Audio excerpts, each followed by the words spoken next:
በጣም ብዙ ሰውን ከብዙ ነገር ያስቀሩ ናቸው እነዚህ የለዩ። ከክርስቶስ ፍቅር የሚለየን ማን ነው ይልና ምንድነው የመጀመሪያው? ችግር ነው ወይስ ሲቃይ ወይስ ስደት ወይስ ረሃብ ወይስ ራቁትነት ወይስ አደጋ ወይስ ሰይፍ? አይደለም። ለቸርች ጥሩ ሊሆን ይችላል፣ ወንበሩ በጣም ላይመች ይችላል። እሱ አይደለም ልዩነቱ። የምንወደው ሰው አጠገባችን አይደለም። መንፈስ ቅዱስ አለ መሃላችን። የእግዚአብሔር መንፈስ አለ። እዚህ ህልውና ውስጥ መኖር፣ ከጌታ ጋር መሆን፣ በእምነትና በትዕግስት የተስፋውን ቃል የሚወርሱትን እንድትመስሉ እንጂ ዳተኞች እንድትሆኑ አንፈልግም።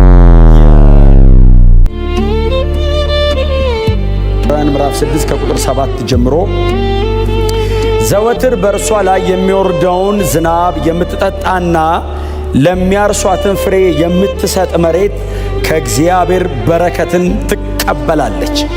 ነገር ግን እሾህና አሜከላ የምታበቅል መሬት ዋጋ ቢስ ትሆናለች፣ መረገሚያዋም ተቃርበዋል፣ መጨረሻዋም በእሳት መቃጠል ነው።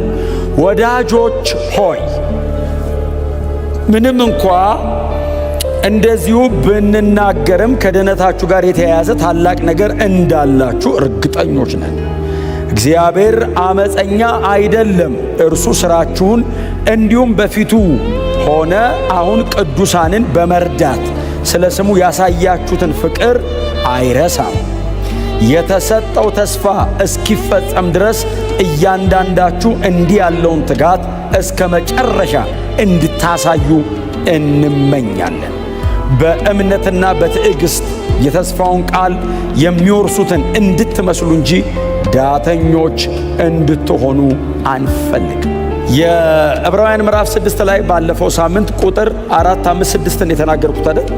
ቁጥር 4፣ 5፣ 6 የተናገርኩት እንግዲህ አንድ ጊዜ አይደል የሚለው፣ አንድ ጊዜ ብርሃን የበራላቸውን ሰማያዊውን ስጦታ የቀመሱትን ከመንፈስ ቅዱስ ተካፋዮች የሆኑትን ነው የሚለው አይደል? መልካሙን የእግዚአብሔር ቃልና የሚመጣውን ኃይል የቀመሱትን በኋላ ግን የካዱትን እንደገና ወደ ንስሐ መመለስ አይቻልም፣ ምክንያቱም እነርሱ ለገዛ ጥፋታቸው የእግዚአብሔር ልጅ እንደገና ይሰቅሉታል ያዋርዱታልም ብሎ የዚህ ደብዳቤ ጸሐፊ ምክር፣ ትእዛዝ፣ ማስጠንቀቂያ አንድ ላይ አያይዞ ለነዚህ በዕብራውያን መካከል ላሉ ለዳኑ አማኞች ይህንን ይጽፈዋል። በጣም በተብራራ አይነት መንገድ ተናግሬ ያለው። ዛሬ ደግሞ እዚህ ቁጥር 7 እና 8 አካባቢ ላይ ያለችዋን ነገር ቶሎ ቶሎ ልንገራችሁ። ቁጥር 7 ምንድነው የሚለው? ዘወትር በእርሷ ላይ የሚወርደውን ዝናብ አይደለም የሚለው፣ የምትጠጣና ለሚያርሷት ፍሬ የምትሰጥ መሬት ከእግዚአብሔር በረከትን ትቀበላለች ይላል። እንዴት አይነት የተባረከች መሬት ናት ይቺ መሬት!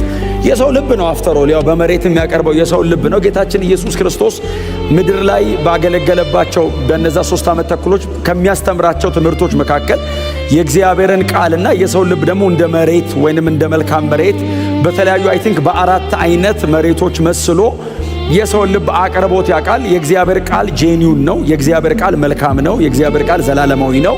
የእግዚአብሔር ቃል አይለዋወጥም። የእግዚአብሔር ቃል ለዘላለም ሕይወት የሚያበቃ ነው። የሚቀበለውን መሬት ግን ጌታ ኢየሱስ ክርስቶስ አቅርቦት ያውቃል። አንደኛው መልካም መሬት የተባለው ያፈራው፣ ሌላኛው መልካም መሬት ተብሎ ደግሞ እሾክ ያለው አይደል? በኋላ ላይ ባለጠግነትና አንቆ ያዘው በቀለ፣ በጣም በደስታ ወጣ እንዳያፈራ ደግሞ ካደገ በኋላ ኦልሬዲ ካደገ በኋላ ደግሞ ባለጠግነት ያዘ የተባላለ። ሌላው ደግሞ መንገድ ዳር ይወደቃል፣ ሌላው ደግሞ ጭንጫ ላይ ይወደቃልና እንደ መንገድ ዳር የሆነ ልብ አለ። ዝም ብሎ ሲዘራበት ፕሬዝ ጋድ ብሎ ተቀብሎ ወደ ውስጥ አያስገባም። ስለዚህ ዘሩ ውስጡ እንዲቀመጥ ኢንተርናላይዝ አያደርገውም። ለእግዚአብሔር ቃል እድል አይሰጥም፣ ጊዜ አይሰጥም። ስለዚህ ወፎች መጥተው ይለቅሙታል አለ።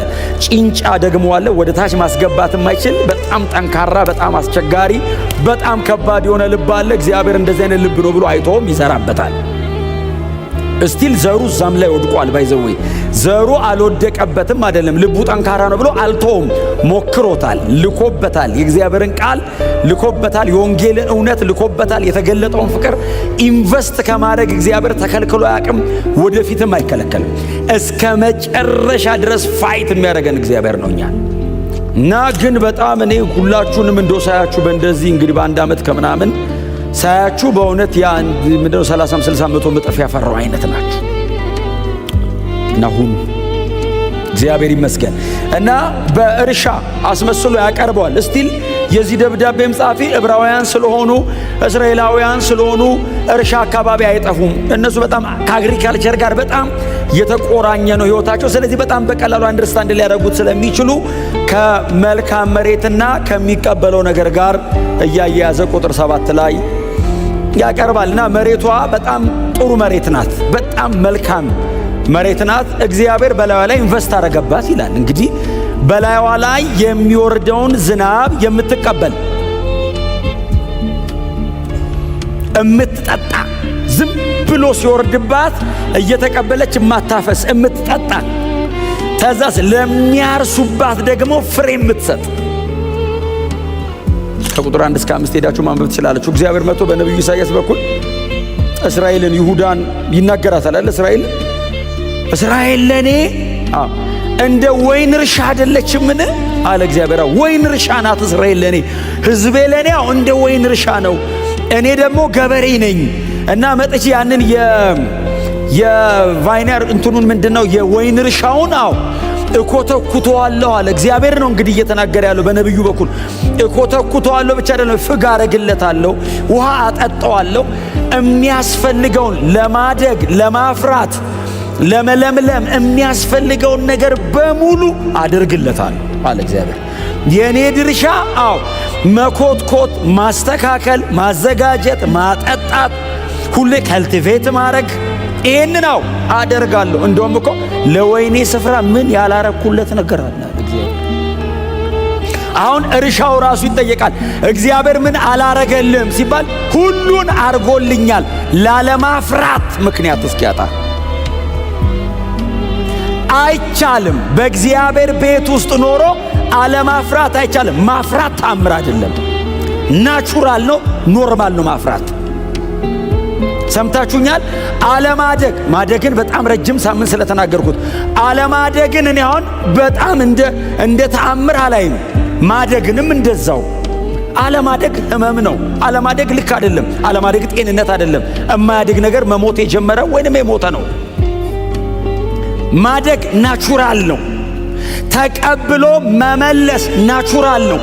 መሬት ዝናብ ሲዘንብበት እንደሚጠጣ እንደሚቀበል፣ ቀጥሎ ለሚያርስበት ምላሽ እንደሚሰጥ እንደዚሁ ነው አለ እግዚአብሔር።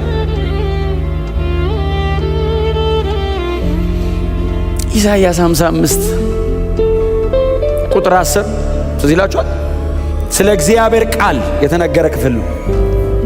ከቁጥር 7 አካባቢ ጀምራችሁ ካያችሁት መንገዴ ከመንገዳችሁ፣ ሐሳቤ ከሐሳባችሁ፣ ሰማይ ከምድር እንደሚርቅ እንደዚህ የራቀ ነው እያለ ይመጣና ዝናብና በረዶ ከሰማይ እንደሚወርድ ምድርንም እንደሚያረካት ታፈራና ታበቅል ዘንድ እንደሚያደርጋት ለዘሪ ዘር ለበላተኛ መብል እንድትሰጥ እንደሚያደርጋት ቃሌ እንዲሁ ይሆናል። ከላይ ዝናብና በረዶ ወርዶ መሬት ከተቀበለች በኋላ ጸጥ አትልም። ለሚዘራ ዘርን ለበላተኛ መብልን ትሰጣለች አለ። ከዛስ ቃሌ እንዲሁ ነው። የእግዚአብሔር ቃል በምን ተመሰለ? በዝናብና በበረዶ ከሰማይ በሚወርድ ሕዝቡስ በመሬት ዝናብና በረዶ ወርዶባት መሬት ካፈራች፣ ይሄ ዝናብና በረዶ ከሰማይ ወርዶ ውሃ ፈሶ መሬትን ፍሬያማ ካረገ ጄኒውን የሆነ ኮራፕትድ ያልሆነ ዘላለማዊው የኔ ቃል መጥቶ እንዴት አያፈራም?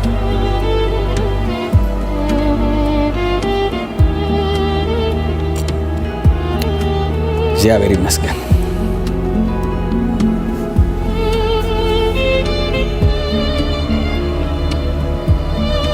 ዕብራውያን ይገባቸዋል። በዚህ ከላይ ጀምሮ ተያይዞ እየመጣ ያለ ሐሳብ ስለሆነ ይገባቸዋል። የሚቀጥሉትም ቁጥሮች ላይ 9ና 10 ከዚህ ጋር የተያዘ ሐሳብ ነው። በደንብ አንደርስታንድ ኮንቴክስቹዋሊ አንደርስታንድ ያደርጉታል እነሱ። እናንተም አንደርስታንድ እንደምታደርጉት ተስፋ አደርጋለሁ ስለምን እየተወራ እንደሆነ። ምክንያቱም ከላይ እየተወራ ያለው የነበረን ነገር ስለ መካድና ስለ መተው ነው።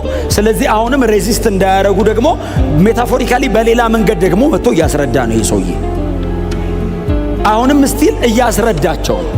የመጀመሪያው አልገባንም፣ ትንሽ ጠጠር አለብን፣ ጠንከር አለብን ሲሉ ናቹራሊ እስራኤል የምትታወቀው በእርሻ ነው። እርሻ ማያውቃል እናንተ ማል ይላቸዋል። የለም በእርሻ አይደል እንደ ሀገር እስከ ዛሬ ድረስ በእርሻ በጣም እኮ ነው የሚታወቁት።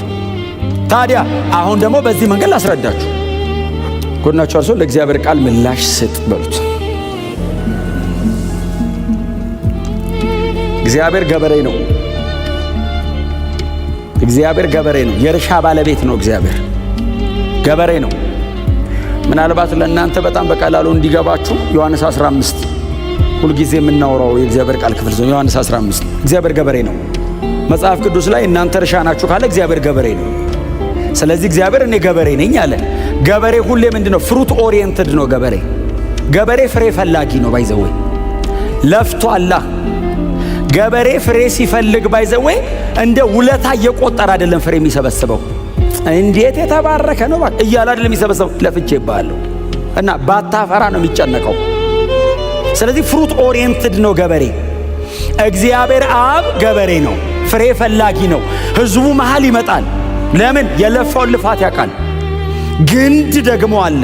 ግንዱ ደግሞ ኢየሱስ ነው። አሁን እኮ እንደ እግዚአብሔር ያለ ማንም የለም። በእውነት ነው የምላችሁ። ኢየሱስ ደግሞ ግንድ ነው።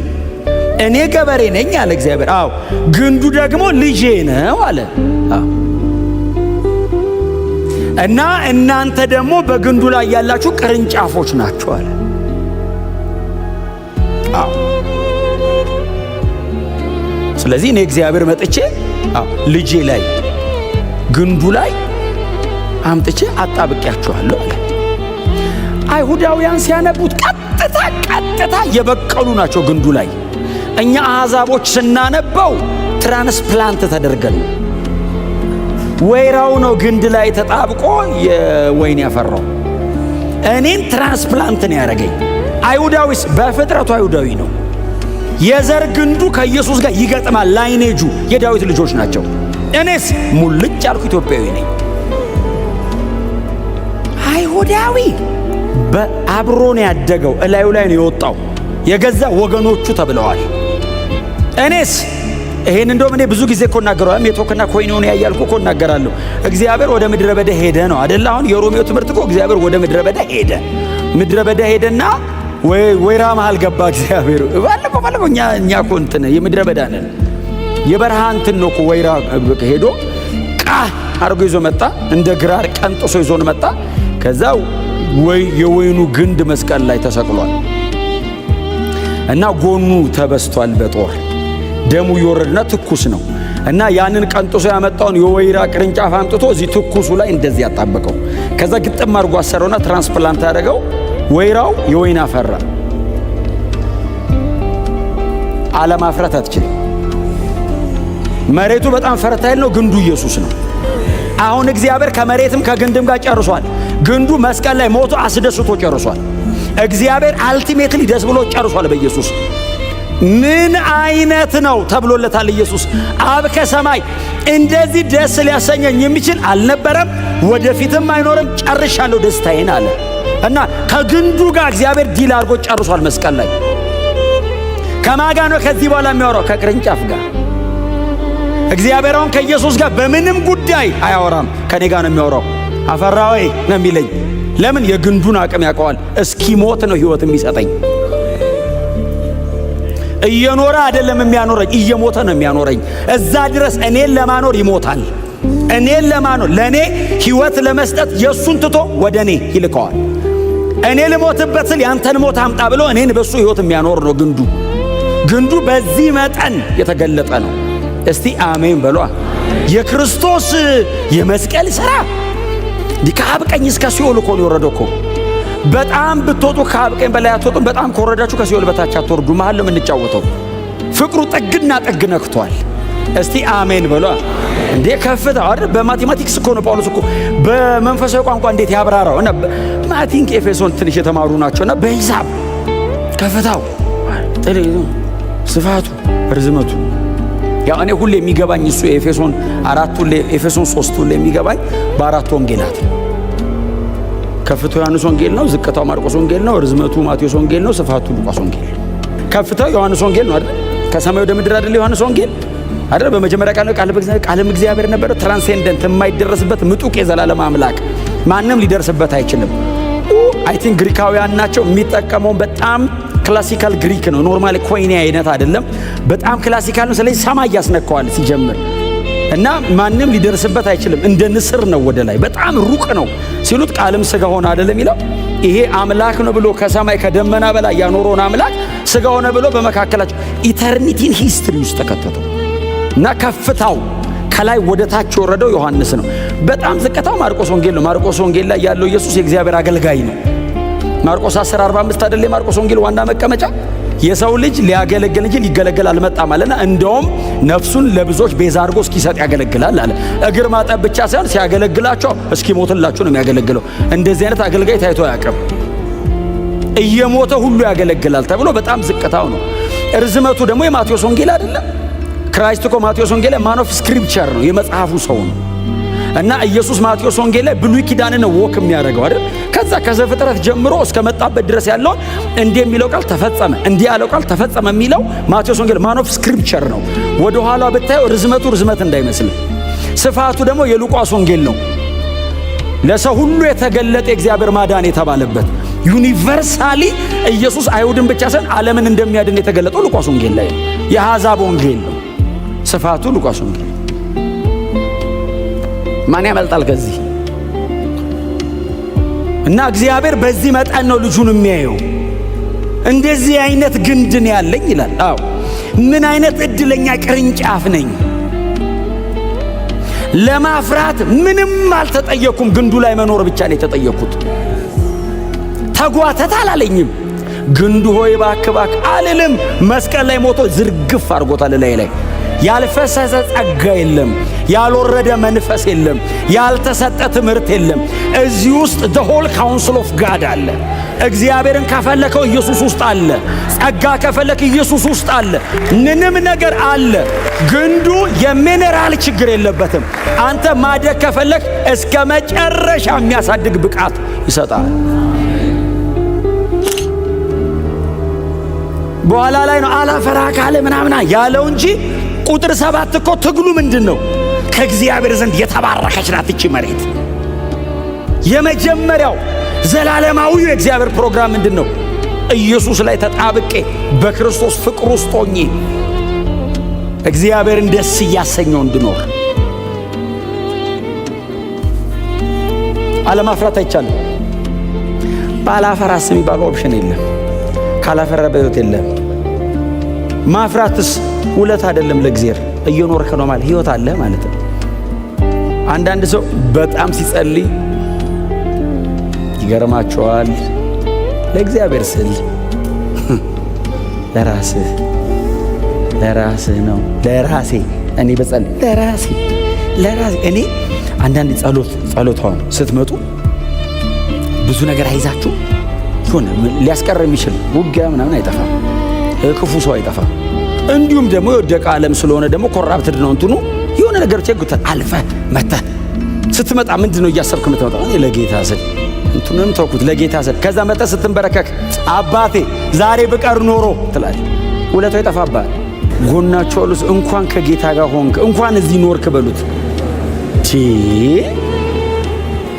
እንደዚህ አይነት 1 ሚሊዮን ስብሰባ ሊኖር ይችላል ዓለም ላይ። ይሄ ምንድነው የሚለየው? በጣም ቆንጆ አዳራሽ ነው አይደለም። ለቸርች ጥሩ ሊሆን ይችላል። ወንበሩ በጣም ላይመች ይችላል። እሱ አይደለም ልዩነቱ። የምንወደው ሰው አጠገባችን አይደለም። መንፈስ ቅዱስ አለ መሃላችን። የእግዚአብሔር መንፈስ አለ።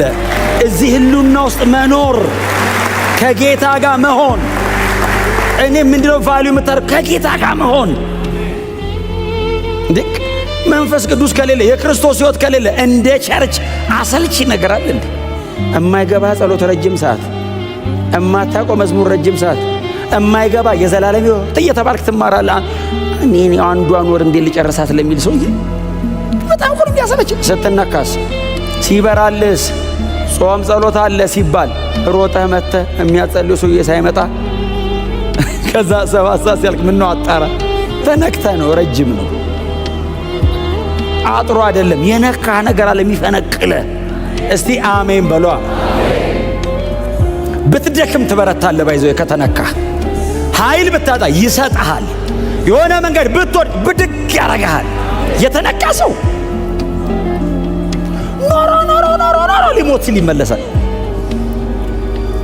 ሮሜ 8 ላይ ላንብብላችሁ። የክርስቶስ ፍቅር በጣም ፌቨራይት ቴክስት አለ። ሮሜ 8:35 ጀምሮ ከክርስቶስ ፍቅር የሚለየን ማን ነው? አይ ቲንክ ጳውሎስ ቆሞ እየጠየቀ አይመስላችሁ? ቸርች አይደለም ቆሞ የሚጠይቀው። ከዚህ በኋላ ያሉትን ነው የሚጠይቃቸው። የቸርች ቅዱሳን ፊት ቆሞ ከክርስቶስ ፍቅር የሚለየ ማን ነው? ማንም ነው የሚለው የቸርቹ ሰው። ከዛ እነዚህን ይጠይቃቸዋል። በጣም ብዙ ሰውን ከብዙ ነገር ያስቀሩ ናቸው እነዚህ የለዩ። ከምትወደው ነገር ገንጥለው ይጥሉሃል። እነዚያውን የሚዘረዝራቸው ከክርስቶስ ፍቅር የሚለየን ማን ነው ይልና ምንድነው የመጀመሪያው? ችግር ነው ወይስ ሲቃይ ወይስ ስደት ወይስ ረሃብ ወይስ ራቁትነት ወይስ አደጋ ወይስ ሰይፍ? ከነዚህ ውስጥ አንዱ ብቻ ከምንም ነገር ማንንም ሊያጎል ይችላል። ከክርስቶስ ፍቅር ተሰብስበው። አሁን ጳውሎስ በተናጠል አይደለም የጠራቸው፣ ግር አድርጎ እኮ ነው የጠራቸው። ሰይፍ ሲል አቤት ይላል። ችግር ሲል አቤት፣ ሲቃይ በሙሉ መጡ። ስለ አንተ ቀኑን ሙሉ ከሞት ጋር እንጋፈጣለን፣ እንደሚታረዱ በጎች ተቆጠረን። ይሄ ትክክለኛ ቃሉ ያለው መዝሙር 44:22 ላይ ነው ያለው። ባይዘው መዝሙር 44:22 ላይ ቀጥታ ቃሉ ስለ አንተ ቀኑን ሙሉ እንገደላለን የሚለው ቃል ዳዊት ያለው ነው። ባይዘው ሳኦል ስንቴ ነው እናቴ እየመጣ እሱ ዋሻ ውስጥ ቁጭ ብሎ እኮ በር ላይ ይመጣል ሳኦል። ልጄ ዳዊት ይሏል። ዳዊት ቁጭ ብሎ ዋሻ ውስጥ በር ላይ ነው ባይዘው ሳኦል። ሰራዊት ይዞ ነው የሚመጣው፣ ዳዊት ብቻውን ከእግዚአብሔር ጋር። ልጄ ዳዊት ሲለው ዳዊት ውስጥ ቁጭ ብሎ በእኔና በሞት መሃል አንድ እርምጃ ቀረ የሚል ከህይወት የተወሰደ መዝሙር ኑሮ ነው። አንድ ቀን በሳኦል እጅ እጠፋለሁ ብሎ ይፈራ ነበር የሚል ቀላምባቸው። ስለዚህ ሲጽፈው ቀኑን ሙሉ ስላንተ እንገደላል፣ እየሞትኩ ነው የምኖረው። ጳውሎስ ይሄንን ስለ ክርስቶስ ፍቅር አወራው። ኢየሱስን እየወደድኩት ትኖራው የሚገለኝ ብዛቱ አለ። ለምን ወደድከው ብሎ እገደላለሁ። መቼ? ቀኑን ሙሉ ድንገት የሚመጣ ያገኘኛል። ከጧት እስከ ማታ በገዳዮቼ መካከል ነው እየወደድኩት የምኖረው። እንዳይገሉኝ ብዬ አልፈራም። ይግደሉኝ ሲፈልጉ ከመውደድ አልጎልም ነው። ከዛ ቀጠለ። ምንድነው የሚለው? ቁጥር 37 ሲጀምር ምንም አይለየንም ብሎ ደግሞ ጀመረ። በጣም ሶሊድ የሆነ በጣም የሚዳሰስ የእግዚአብሔር ቃል። አሁን በእውነት በዚህ እውነት ላይ በእንደዚህ አይነት ፊርም ስታንድ ላይ ያለ ሰው ወንጌል መስበክ የለበትም፣ መናገር የለበትም። እንደዚህ አይነት ፍቅር ኤክስፔሪየንስ የሚያደርግ ሰው መዘመር የለበትም፣ መጸለይ፣ መጮ እየተንከባለለ እያለ ማመስገን የለበትም። ሲያንሰው ነው። በእውነት ለጌታ መሞት ያምራቸዋል። ይሄ ሲጋዎች መኖር እኮ አይደለም፣ በሞትለት ራሱ ትንሽ ጋብ ካረገልኝ ይመልሰዋል። አይደለም እንደው የኔናም እንትን ይሄ የሚያንገበግበኝ ትንሽ እንደው ኖረ እኮ አትረካም። ምንም አይለየንም ይልና ከዛ ምንድነው የሚለው? በዚህ ሁሉ ግን በወደደን በእርሱ ካሸነፍ። በዚህ ሁሉ ግን ማለት ምን ማለት ነው? ቱ ዘ ሚድስት ማለት ነው። ይሰባስባቸው፣ ዙሪያውን ይንጫጫሉ። ሲቃይ፣ ሰይፍ፣ መከራ፣ ስደት፣ ሞት ሲንጫጩ፣ በዚህ ሁሉ ግን መሃላቸው ቆሞ እኮ ነው በወደደን በእርሱ ከአሸናፊዎች። ምን ማለት ነው? እነዚህ የተጠቀሱት ሻምፒየንስ ናቸው። ይሄ ዝም ብሎ ከየመንገድ የመጣ እንዳይመስልህ። ድል አድራጊ ነገስታት ድል አድርገዋል። ሂሮስ የተባሉ ሰዎችን አንበርክከው ብትንትናቸውን አውጥቶ ያውቃሉ። አሸናፊዎች ናቸው። ክብር ለኢየሱስ ይሁንለት። እንደ ኢየሱስ የሚወደን ማንም የለም። እርሱ እስኪሞትልኝ ድረስ ይወደኛል። በእውነት ወደዚህ ወደ ክርስቶስ ፍቅር ነው መጥራችሁ።